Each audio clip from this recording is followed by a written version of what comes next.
wearing my blazer because we need to talk business. We need to talk numbers. I've had this nagging dream and I can't shake it. And that dream is to live at Disney for a month. Huh? And I dream about this often. When I'm watching TV, when I'm scrolling, in the shower, in my mind, replaying and replaying. And with any dream, I like to think of how it could become a reality. And more importantly, how much would it cost? So let's do some research, shall we? All right, the first thing we would need to decide is when to live at Disney. When would it cost the least? A quick Google search told me that January through February is typically the most inexpensive. And then I saw September is kind of off peak too, because it's right when the kids' summer vacation ends, they're going back to school, but right before the crazy holiday season begins. So January, February, and September seem to be the cheaper months, cheaper rates, off season, whatever you want to call it. And another thing we could look into is looking for any deals going on. I got a lot of really great pass holder discounts this summer. I think the resorts were 30% off for pass holders. Sometimes there's a Florida resident deal going on, so we'll keep our eyes peeled for that. We love a good discount. So with this in mind, I started to put together two options. We're gonna start with the cheapest option possible, and this is camping at Fort Wilderness. September is currently the cheapest, coming in at $82.28 a night. Hello. Even in January and February, it's a little over $100 a night there, plus tax, y'all. And then you can see where March, the prices start climbing. So we don't want to do March. Now, September is hot. You are going to be outside. And January and February is cooler. So if you're worried about the temperature and the rain, January and February seems to be the most ideal time to camp, but we're going with cheapest right now. So that's what we're gonna do. And although $82.28 sounds like a great cheap deal, keep in mind, this is just a plot of nothing. You'd have to bring all your own camping equipment, everything you would need to bring with you. Might not be a problem for some of you. Some of you might be avid campers. You might have a camper. You might have camping supplies and equipment, but I do not.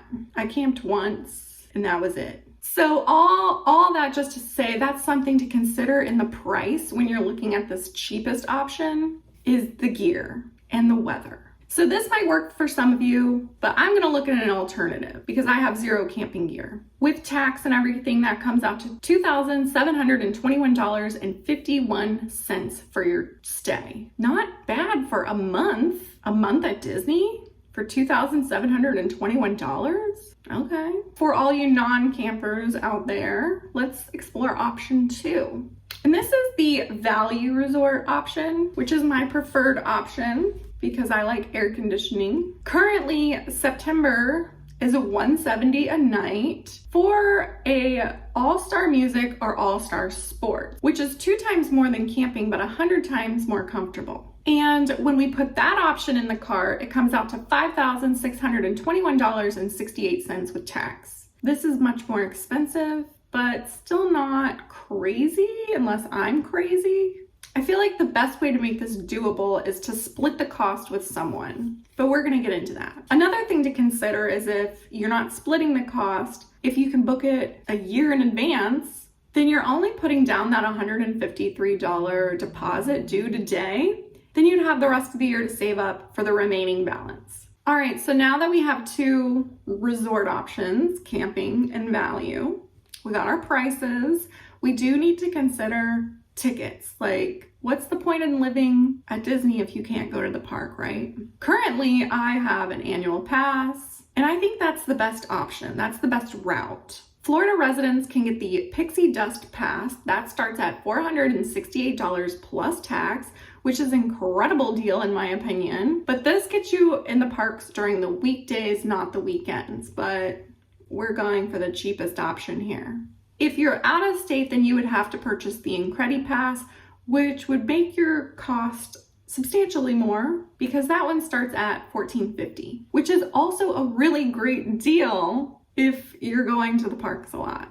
It would pay for itself in a week. So since we're doing cheapest option possible, we're just gonna calculate in the Pixie Dust Pass. And while we're at our resort, our basic needs are met. We've got water, we've got shelter, we've got electricity, we've got Wi-Fi, there's ice, there's public transportation, so you don't even really need your car or gas. I do want to calculate a minor expense, and that would be laundry once a week. I don't know how much it costs to do laundry, but I'm assuming maybe $10. So we're just going to budget in $40 for the month for that. The next biggest expense is going to be food. Food.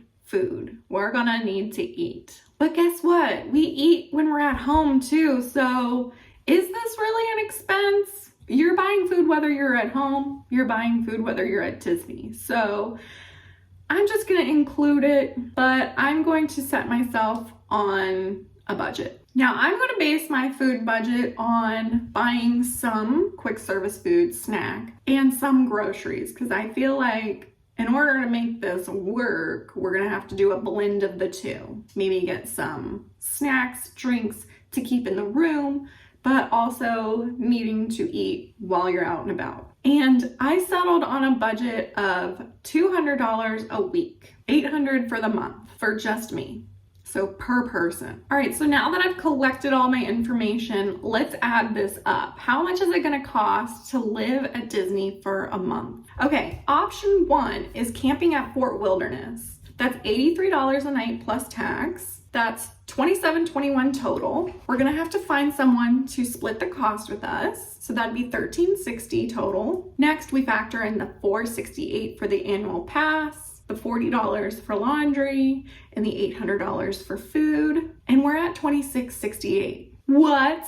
I feel like that's incredible. That's awesome. Am I missing something? All right, let's look at option 2 because we know option 2 is more. Option 2, stay at the Value Resort, and that's $170 a night plus tax. It's $5,621 and some change total. You split that and it comes out to $28.10. Next, you add in the annual pass for $468, $40 for laundry, and $800 for the month for food, and you're looking at $41,1884. Surprisingly, this seems doable too, you guys. You guys, I really want to plan this. It seems doable. It seems plannable. Am I missing something? Am I doing something wrong? Am I mathing wrong? I want to make this dream come true. Should I book this for September 2025? Pay the $153 and figure it out? I don't know what to do. Everything in my body wants me to push that book button. But before I do, what do you guys think? Would you want to spend a month at Disney? Would you want to camp? Would you prefer the Value Resort option? Would you shoot for the stars and stay at like the best hotel? How crazy would that be? How awesome would that be? Let me know in the comments below. Who would you go with? Tag them in this video, plant that seed in their mind. We've done the math here today. What would you even do at Disney for a month? Me personally, I would vlog every day. I would definitely get a lot of content. Live stream. I've always wanted to try live streaming. I would, of course, enjoy the park. I would go on the rides I've never been on, enjoy the shows I've never seen. And I would like to take some time to just enjoy the resort. Normally when I go to Disney, it's just a quick weekend, so we're off and running. I don't spend much time at the resort. I usually don't use the pool or the facilities at all. It would be nice to just relax and enjoy and take in the resort. What would you do? Is there something else I should be thinking of? Another expense I should consider? Anyways, I'd love to hear your input. I would like to secure this and then figure it out later. But I need your help. I need input. Give me your facts. Give me your opinions. I'm here. But anyways, that's that. Sitting down and figuring out all these numbers and going through this thought process of how to make this dream into a reality, I don't think it's settled my dream. I think if anything, it's probably added fuel to this fire. So we'll see. Stay tuned. Not sure if I'm going to do this or not, but stay tuned. All right. In the meantime, please like, subscribe, and comment, and I will see you real soon. Bye.